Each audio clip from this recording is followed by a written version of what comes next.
হরিবল তনু madam, হরিবল। আমি তো ভাবতেই পারছি না যে জ্যাসমিন আর বীর আপনাকে মারার চেষ্টা করেছে। আই মিন জ্যান্ত শ্যাট। কিন্তু যখন আপনি ওখান থেকে বেঁচে পালালেন, আপনি আমার সঙ্গে কন্ট্যাক্ট করলেন না কেন? আমার কাছে এলেন না কেন? আমাকেও ভরসা করেন না আপনি? আমি তো সবসময় আপনার পাশে থেকেছি। যদি আপনার উপর ভরসাই না করতাম তাহলে আজকে কেন আসতাম বলুন? আমি শুধু ওই ঘটনায় খুব ভয় পেয়ে গেছিলাম। আর কয়েকদিন পর্যন্ত তো আমার জ্ঞানও ফেরেনি। যখন জ্ঞান ফিরল সবার আগে আপনার সাথে দেখা করার চেষ্টা করেছিলাম, কিন্তু আপনাকে আমি কোথাও পাইনি।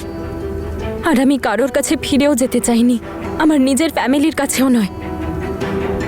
আমি বীর আর জ্যাসমিনের সাথে জড়িত কোনো মানুষ, কোনো সম্পর্কের সাথে কোনোভাবে জড়াতে চাইনি। সবার থেকে দূরে যেতে চেয়েছিলাম। আমার অবস্থা ওখানেটা এরকমই ছিল। ওই অ্যাক্সিডেন্টের পর আমি ভাবলাম আমি হয়তো সারা জীবনের জন্য আপনাকে হারিয়ে দিয়েছি। ওই একাকিত্ব, ওই কষ্ট, এই জন্য সব ছেড়ে লন্ডনে চলে এলাম। কিন্তু এবারে আর আমি কখনো আপনাকে হারাতে দেব না।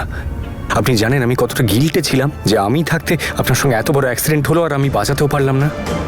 তনু ম্যাডাম, উপরওয়ালার অশেষ কৃপা যে আপনি বেঁচে আছেন, সুস্থ সবল আছেন আর আমার কাছে আছেন। তনু এখন শুধু আমার, এখনো শুধু বীরকে ঘেন্নাই করে না, ভয়ও পায় এখন। বীর, সত্যি কথা বলতে ভালোবাসা পাওয়ার জন্য মানুষ সবকিছু করতে পারে। আমি ওকে এই মুহূর্তে খুব ভালো করে বুঝতে পারছি, কারণ আমিও একদিন তোমাকে পাওয়ার জন্য সব করেছি যেগুলো আমার করা একদমই উচিত হয়নি। কিন্তু অঙ্গ তো আমাদের থেকে বেশ কয়েক ধাপ এগিয়ে গেছে। ও তো সব সীমা অতিক্রম করে ফেলেছে। বীর, কি জানি, ও জানতো যে তনু দিদি লন্ডনে আছে, সেই জন্য ও এখানে এসেছে আর আর আমাদের সামনে আসতে চাইছে না। তাই আর এটাও হতে পারে যে ওই দিনকে আমাদের ও ফলো করছিল যাতে আমরা ওকে দেখতে না পাই। এক্স্যাক্টলি, না হলে অঙ্গদ এক্স্যাক্টলি সেই মুহূর্তেই ওখানে কি করে পৌঁছলো? ও হয়তো এইটা জানে না যে তনু ওর ব্যাপারে কি ভাবে, কিন্তু যেইভাবে তনু ওর ওপর ভরসা দেখিয়েছে, ওর তো এটাই মনে হতে পারে যে তনু শুধু ওর। আমি একজন লোককে দেখেছিলাম যে হুডি পরে এসেছিল, যে ওই পুরো হলে পেট্রোল ছড়িয়ে আগুন ধরিয়ে দিয়েছিল। তনু ঠিক বলছিল, এই আগুনটা কোনো শর্ট সার্কিট বা অ্যাক্সিডেন্টের জন্য লাগেনি, এটা একটা প্রপার প্ল্যান। আর এতে আর কোনো সন্দেহ নেই যে এটা অঙ্গদের প্ল্যান। হে ওপরওয়ালা, এর মানে তনু যাকে ওর বন্ধু ভাবছে সে বন্ধু নয়, আসলে শত্রু। অনেক কষ্টে ওই দুঃস্বপ্ন ভুলেছি আমি, আর সব আশা, সব সম্পর্কও ভেঙে গিয়েছিল। ভালো হয়েছে আমি আপনাকে পেয়ে গেছি। জানি না ওরা দুজন আমার সাথে আবার নতুন করে কি করতো। আমার খুব ভয় করছে অঙ্গদ। আপনি আমার সাথে আছেন তো? আমার কিচ্ছু হতে দেবেন না তো? তনু ম্যাডাম, জান দিয়ে দেবো, নিজের আঁচড় লাগতে দেবো না। কিন্তু যখন আমি এসে আপনার ক্যাফেতে দেখা করলাম তখন আমায় চিনতে পারলেন না কেন? তানিয়া হওয়ার নাটক করছিলেন কেন? আপনি যখন আমার সামনে এসেছিলেন তখন আমার সমস্ত যন্ত্রণা যেন আবার জেগে উঠেছিল। আপনাকে জড়িয়ে ধরতে চেয়েছিলাম, সব খুলে বলতে চেয়েছিলাম, কিন্তু আমার সাহস হয়নি। তনুর জীবন আর ফিরে পেতে চাইনি। সেই একই যন্ত্রণা, একই কষ্ট আমার অতীত আমায় গ্রাস করছিল। অনেক কষ্টে একজনের হেল্পে লন্ডনে এসেছি। তানিয়া নামে এখানে জীবনটা কাটাতে থাকি। তখন আমি প্রথমবার বুঝতে পারি যে মন খুলে বাঁচা কি হয়। না কাউকে নিয়ে টেনশন, না দুঃখ, না কষ্ট। তখন আমি ডিসাইড করলাম যে আমি শুধু নিজের জন্য বাঁচবো। আর আমি ভেবে নিয়েছিলাম যে তনুকে লুকিয়ে রাখবো সবার কাছ থেকে, আর কখনো সামনে আনবো না ওকে। আমি এখন তানিয়া গিল হয়েই থাকবো, এটাই কারণ ছিল। আর আমার ভাগ্যটা দেখুন যে বীর আর জ্যাসমিন এখানেও পৌঁছে গেছে। আমি তো ওদের লাইফ থেকে দূরে চলে গেছিলাম। তাহলে আবার কেন এসেছে আমার পিছনে? কি চায় আমার থেকে? তনু ম্যাডাম, তনু ম্যাডাম, এখন আর চোখের জল ফেলার কোনো দরকার নেই। কাউকে ভয় পাবেন না একদম। আমি খেয়াল রাখবো আপনার। আপনার কারুর থেকে পালানোর কোনো প্রয়োজন নেই। তনু ম্যাডাম, আপনাকে পাওয়ার সুযোগ নিজে এসে আমার ঝুলিতে পড়েছে। একেই বলে লাক বাই চান্স। এবার তনু ম্যাডামের জীবনে বীর নামের চ্যাপ্টারের দি এন্ড। আমি বীরকে এতটা ভালোবেসেছিলাম আর ও আমার সাথে এটা করলো। এগুলো ভাবলে আমার আত্মা কেঁপে ওঠে অঙ্গদ। যাকে আমি আমার জীবনের থেকেও বেশি ভালোবেসেছি, সেই মানুষটা আমাকে মেরে ফেলার চেষ্টা করেছে। তনু ম্যাডাম, ভুলে যাওয়ার চেষ্টা করুন সবকিছু। লাইফ আপনাকে একটা নতুন চান্স দিয়েছে, এটাকে নতুন করে শুরু করুন না। দাদা, অঙ্গদ কিন্তু খুব ডেঞ্জারাস। আমাদের সবটাই প্ল্যানিং মতো করতে হবে। যদি আমরা ভেবেচিন্তে কিছু না করি তাহলে তনু দিদির প্রাণ চলে যেতে পারে। কিন্তু বীর, আমার মনে হয় না যে অঙ্গদ আর তনুকে মারার চেষ্টা করবে, কারণ ও তো তনুকে চায় আর তনু তো ওর কাছেই আছে এখন। তনু ম্যাডাম তোমায় ছেড়ে আমায় বেছে নিয়েছেন, আমার সাথে বিয়ে করতে চান, এইটা তোমার সহ্য হয়নি তাই না? ও তো ইনফ্যাক্ট এখন খুব খুশি হচ্ছে যে তনু তোমাকে ঘৃণা করে, ইনফ্যাক্ট আমাদের সবাইকে ঘৃণা করে। কিচ্ছু চিন্তা করতে হবে না, সব কিছু আমার উপর ছিল। আমি সমস্ত কিছুর খেয়াল রাখবো, আপনি একদম চিন্তা করবেন না। আপনি গিয়ে একটু আরাম করে নিন, বরং একটু ঘুমিয়ে নিন, বেটার ফিল করবেন। যান, আমি এখানে আছি।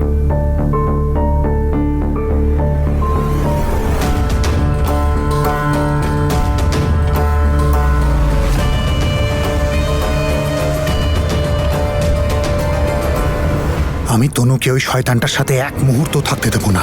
আমি জানি না ও আবার নতুন কি প্ল্যান করছে তনুকে আমার থেকে দূরে নিয়ে যাওয়ার ইউর জন্য। রাইট দাদা, আমাদের তনু দিদিকে বাঁচাতে হবে। তার আগে আমাদের তনু দিদিকে এইটা বিশ্বাস করাতে হবে যে এর পেছনে তোমাদের দুজনের কোনো হাত নেই, অঙ্গদই সবটা করেছে। আমাদের অঙ্গদকে হারানোর জন্য তনু দিদির বিশ্বাস পাওয়াটা খুব জরুরি।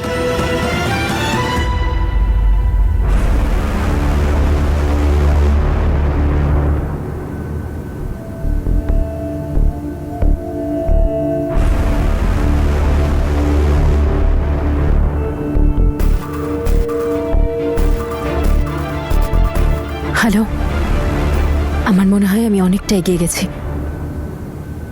হ্যাঁ, এখন একটু ভয় লাগছে, বাট ডোন্ট ওয়ারি, আমি পারবো। ওকে, বাই।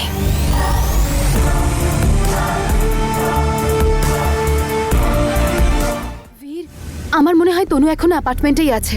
যদি ওকে ওখানে না পাই তাহলে, কারণ অমৃত অলরেডি তনুর ক্যাফের বাইরেই দাঁড়িয়ে আছে, যদিও তনুকে ওখানে দেখতে পায় তাহলে ও আমাদের সঙ্গে সঙ্গে ফোন করে ডেকে নেবে। কিন্তু নিজের লাগেজ নিতে তো ওকে বাইরে আসতে হবে তাই না? আসা তো উচিত, কিন্তু এমন না হয় যে ও আগেই ওর ল্যান্ডলর্ডকে ফোন করে যদি সবকিছু বলে রাখে। যদি এটাই হয় তাহলে এর থেকে খারাপ আর কিছু হতে পারে না। তার কারণ তনু ওই ফ্রড, ওই শয়তানটাকে বিশ্বাস করলো যে ওকে ঠকিয়ে ওর সবকিছু ধ্বংস করে দিল। আমার তনুর ব্যাপারে সত্যি খুব চিন্তা হচ্ছে। অঙ্গদ পুনরায় আবার তনুকে শেষ করার কোথায় নিয়ে যেতে পারে ও তনুকে, জানিও না।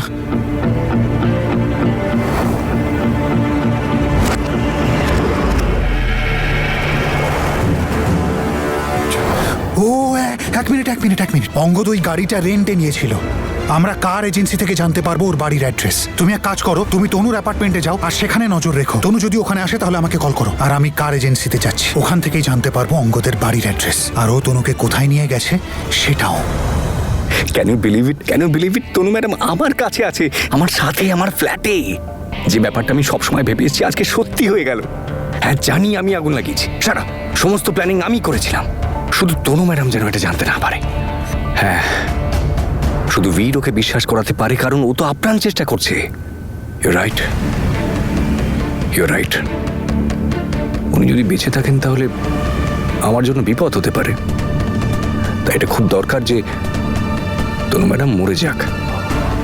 এবার অন্য কিছু একটা প্ল্যান করবো, একটা সলিড, যাতে ধরা না পড়ি আর ওই বীরকেও শেষ করে দিতে পারি, জ্যাসমিন, অমৃত সবাইকে শেষ করে দিতে পারি, সব কটা ইউজলেস একেবারে। এইবার ছাড়বো না, মেরে দেবো সবাইকে একদম।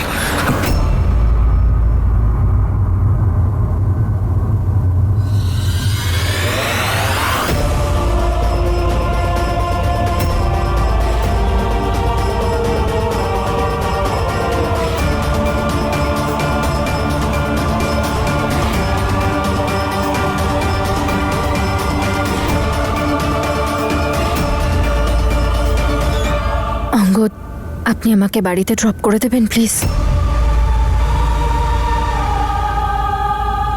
বাড়ি কেন?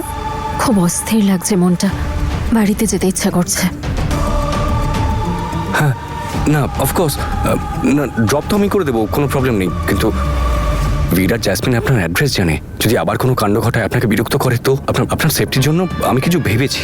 ততক্ষণ আপনি একটু রেস্ট নিয়ে নিন, তারপরে আমি ড্রপ করে দেবো। ঠিক আছে, থ্যাংক ইউ।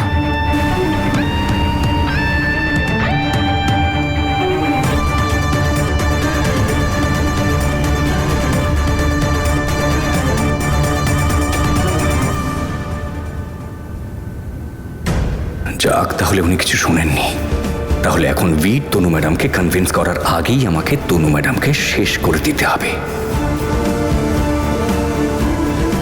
তলোয়ার দিয়ে না, গুলি গুলি তো চলবেই। তুমি তনুকে একবার দেখো, ও বীরের সঙ্গে দেখা করলো আবার চলেও গেল, আর ফিরে গেল তো গেল কার কাছে গেল? অঙ্গদের কাছে। আগেও ওকে স্বীকার করার জন্যই মুখিয়েছিল আর এখনো তাই আছে। তুমি জানো অমৃত, ওই লোকটাকে আমি এত ঘৃণা করি, ইচ্ছে করে ওকে শেষ করে ফেলি একেবারে। জ্যাসমিন, তুমি কতটা বদলে গেছো। তোমার আবার হঠাৎ করে কি হলো বলো তো? আরে আচমকা নয়, অনেক দিন ধরেই দেখছি তুমি আর আগের মতো জ্যাসমিন নেই। কি কি বলছো? হ্যাঁ, মানে আগের জ্যাসমিন শুধু নিজের ভালোটাই বুঝতো, সময় কিছু না কিছু ঝামেলা করার জন্য রেডি থাকতো। আর এখন দেখো, দাদা আর তনু দিদিকে এক করার জন্য কতই কি না করছো তুমি। কেন চেষ্টা করবো না ওদের দুজনকে একসাথে করার? অ্যাকচুয়ালি আগে তো তুমি বীর দাদাকে ভালোবাসতে, তাই না? কিন্তু কিন্তু এখন তো তুমি আমাকে ভালোবাসো, তাই না? I love you Jasmine. ওফো অমৃত, তুমি তো দেখছি আজকাল আমার থেকেও বেশি মেলোড্রামা করছো। আর এখন একটা টাইম হলো ইমোশনাল হওয়ার। অমৃত, মন দিয়ে শোনো, এখন শুধু আমাদের তনু আর বীরের সম্পর্কটায় ফোকাস করতে হবে। আর তুমি এখানে দাঁড়িয়ে দাঁড়িয়ে কি করছো? তুমি বীরের কাছে যাও না। তুমি জানো তো এই অবস্থায় বীরকে একা ছাড়াটা কতটা ভয়ঙ্কর। যাও যাও যাও। দেখলে, এই জন্যই তো বলছিলাম যে তুমি অনেকটাই বদলে গেছো। চলো বাই। যাও।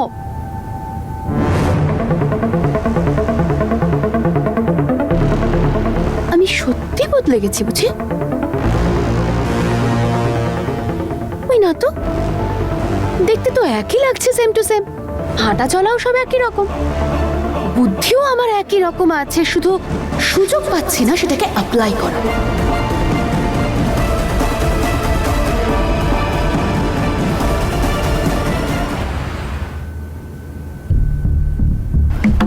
তনু, কেউ আছে?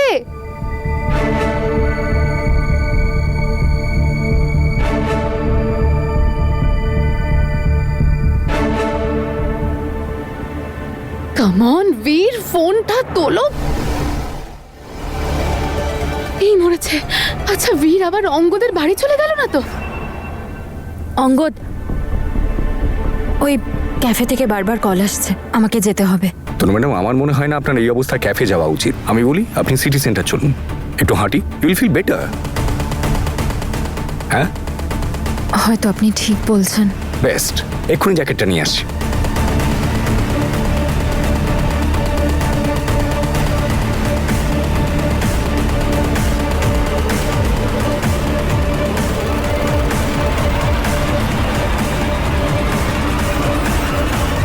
হায় রে কপাল, আমি বারণ করলাম তোমাকে বীর। অঙ্গদ তো সাংঘাতিক লোক, ও যদি বীরের কোনো ক্ষতি করে দেয় তখন আমি বরং একটা অমৃতকে ফোন করি। হ্যালো অমৃত, কোথায় আছিস? অস্থির হচ্ছিলাম তোর গলাটা শোনার জন্য।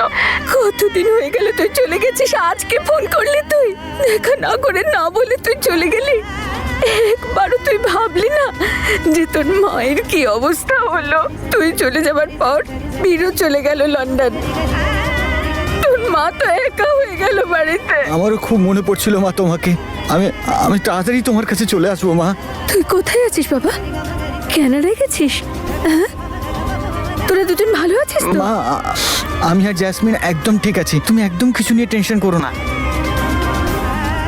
আই এম সরি মা। মা, আমি অনেক বড় ভুল করে ফেলেছি। আমার ওখান থেকে পালিয়ে যাওয়াটা উচিত ছিল না। তোমার যত ইচ্ছে আমাকে তুমি বকে নিও, আমার কোনো কিছুতেই রাগ হবে না। আর মা, তুমি আমার উপর রেগে নেই তো?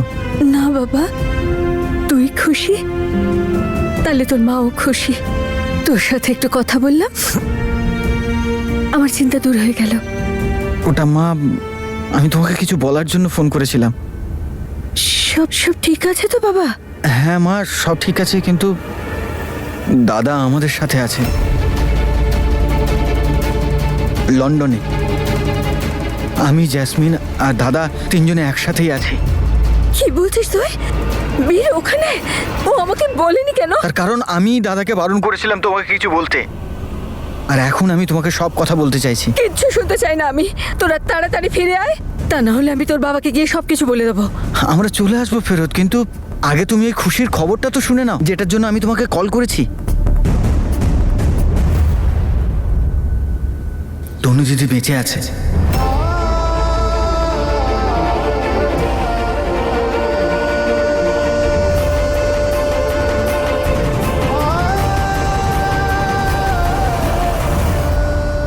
এতক্ষণ ধরে কার সাথে কথা বলছে অমৃত? বীরের সঙ্গে? আমি বলেছিলাম তনুকে দেখতে পেলে আমাকে জানাবে। তনু, তনু বেঁচে আছে? ও তোর কাছে আছে? আমায় কথা বলা। মা, আমি তোমার সাথে কথা বলাবো, কিন্তু এখন নয়। এখনো লন্ডনেই আছে, কিন্তু আমাদের সাথে নেই। কিন্তু লন্ডন কি করে পৌঁছলো? দুর্ঘটনা? এই প্রশ্নগুলোর উত্তর তো আমাদের কাছেও নেই, কিন্তু আমরা সব উত্তর খুঁজে নেব আর তনু দিদিকে ঘরে নিয়ে যাব। কিন্তু মা, তুমি এখন কাউকে কিচ্ছু বলো না। এখানে কোনো কিছুই ঠিক নেই। কি ঠিক নেই? আমার বড্ড চিন্তা হচ্ছে বাবা। এখন আমি কিছুই বলতে পারবো না মা, কিন্তু তুমি টেনশন নিও না, আমরা সবাই একসাথে বাড়ি ফিরবো। তোরা তনুকে বাড়িতে ফিরিয়ে আনবি তো বাবা? আমি তোমাকে প্রমিস করছি যে আমি তনু দিদিকে বাড়ি ফেরত নিয়ে আসবই। তোমাকে খুব টেনশনেও লাগছিল, আর দাদাও তোমাকে মিথ্যে বলছিল, তাই আমি তোমাকে সব সত্যি কথা বলে দিলাম। আর এটাও জানতাম যে তোমাকে যদি কোনো খুশির খবর দিতে পারি তাহলে তুমি আমাকে কম একটু বকবে। আই লাভ ইউ মা। আমি তোমাকে খুব মিস করছি। আমি খুব তাড়াতাড়ি ইন্ডিয়া যেতে চাইছি আর তোমার কোলে মাথা রেখে ঘুমোতে চাইছি। আমার সোনা, তোকে দেখার জন্য অস্থির হচ্ছে বাবা। তোমাকে আমার খুব মনে পড়ছে মা। আমি মাহিকেও খুব মিস করি, সিমরান দিদিকেও মিস করছি, ঠাম্মির হাতে বানানো ওই খিচুড়িটাও মিস করছি। আমি তোমাকে বলে বোঝাতে পারবো না মা। দাদুকে আমার প্রণাম দিও মা, বাবাকেও আমার প্রণাম দিও। আমি তোমাদের সবাইকে খুব মিস করছি মা, খুব। ব্যাস উপরওয়ালার কাছে প্রার্থনা করো যে এখানে যেন সব ঠিক হয়ে যায় আর আমরা সবাই যেন ইন্ডিয়া তাড়াতাড়ি চলে আসতে পারি। লাভ ইউ মা, I love you so much. Love you. ধন্যবাদ উপরওয়ালা, ধন্যবাদ।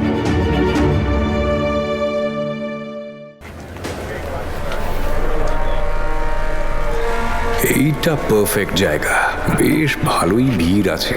যা হবে সবটাই অ্যাক্সিডেন্ট। তনু ম্যাডাম, ওপরওয়ালার অশেষ কৃপা যে উনি আপনাকে বাঁচিয়েছেন। আপনাকে এইভাবে সুস্থ সবল দেখে আমার ভীষণ আনন্দ হচ্ছে জানেন। আরে কি হলো, আপনার মুখে এত ভয় লেগে আছে কেন? আরে ছাড়ুন না ভয়, আপনি তো ক্যারাটে ফ্যারাটে জানেন দেখছি। যার নমুনা আপনি আমাকেই দেখিয়েছেন। তনু ম্যাডাম আপনি সরি। সত্যি বলবো, আমার তো সবসময় অরিজিনাল তনু ম্যাডামকেই ভাল লাগে, কিন্তু তনু অ্যাজ তানিয়া বেস্ট। ওই তানিয়া যে নিজের জোরে বেঁচে থাকে, কারুর থেকে ভয় পায় না। কিন্তু এই তানিয়াকে যে এখন ভুলতে হবে, কারণ Tanu madam is back. Tanu madam, I love you more than anything in the world. আর আমি শুধু সব সময় আপনাকে হাসি মুখে দেখতে চাই। আরে আসুন দেখি ওখানে কি হচ্ছে, কাম কাম, যাতে সবার মনে হয় আপনি আমার সাথে কত সুখী আছেন। আর ততক্ষণ আমি আপনাকে সরানোর একটা দারুণ একটা হ্যাপেনিং প্ল্যান করে রাখছি। তনু, তোমার আমাকে ভরসা করতেই হবে, কিন্তু ওকে নয় যে তোমায় শেষ করতে চেয়েছিল। আমি ওকে দ্বিতীয়বার এমনটা করতে দেব না।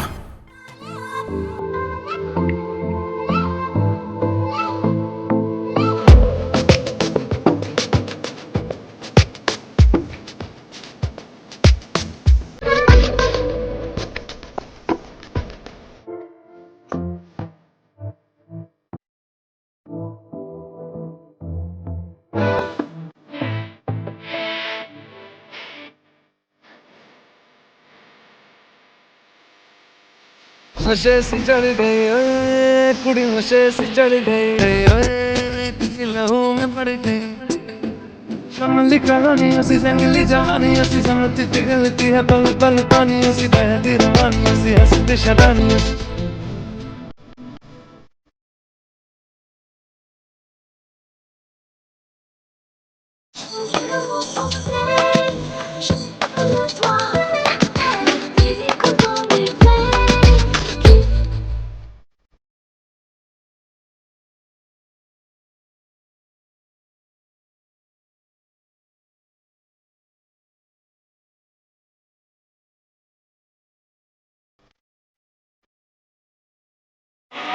नशे सी चढ़ गई ओए कुड़ी नशे सी चढ़ गई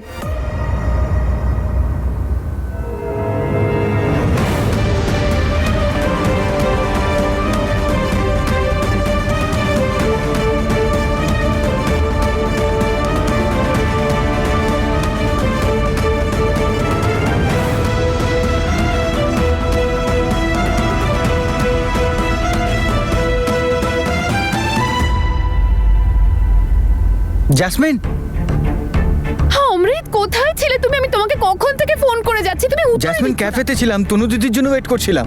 আজকে জানলাম যে আজকে তনু দিদির অফ, তাই আমি এখানে চলে এলাম। আরে সেসব ঠিক আছে, তুমি যেখানেই থাকো না কেন অন্তত ফোনটা তো তুলবে। আমি কখন আমি থেকে মায়ের ফোন সাথে কথা বলছিলাম।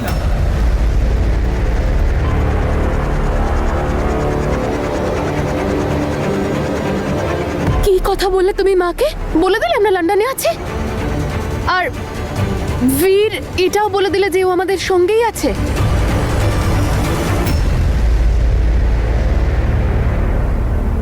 তনু, আমি বলে দিয়েছি যে তনু দিদি বেঁচে আছে। আরে অমৃত তুমিও না। জ্যাসমিন, মা অনেক খুশি ছিল এটা শুনে যে তনু দিদি বেঁচে আছে, শান্তি আর পেল আমাদের মা। শান্তির কি হবে অমৃত? তুমি কখনো ভেবে দেখেছো? আর আমাকে একটু ভালো করে ভেবে বলো তো যে কোথায় আমরা তনুকে পেয়েছি। হ্যাঁ, আরে ও তো আমাদের মুখটা দেখলে সহ্যই করতে পারছে না, বীরকে পর্যন্ত